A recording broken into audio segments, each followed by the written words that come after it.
サロンド M クッキングです。ホットケーキミックスで作る簡単レシピの焼きドーナツです。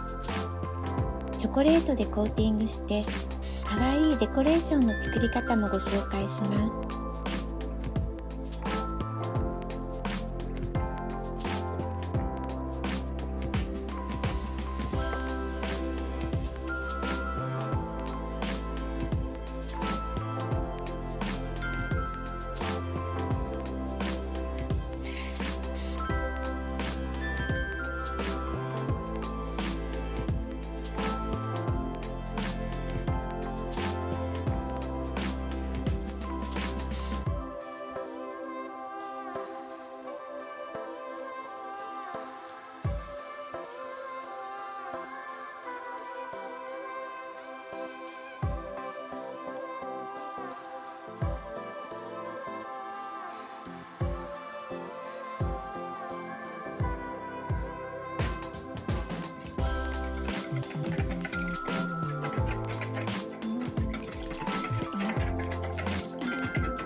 贈り物にはクッキングシートやワックスペーパーで包んでギフトボックスに詰めます。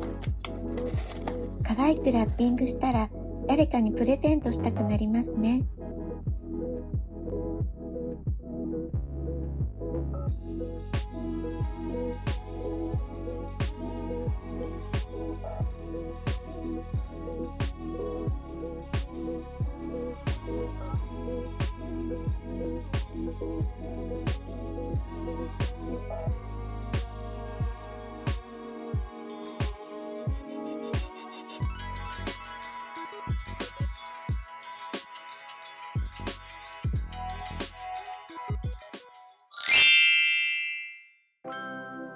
サロンド M クッキングです。いつもご覧いただきありがとうございます。これからも秘密のレシピご紹介しますので、チャンネル登録よろしくお願いいたします。また遊びに来てくださいね。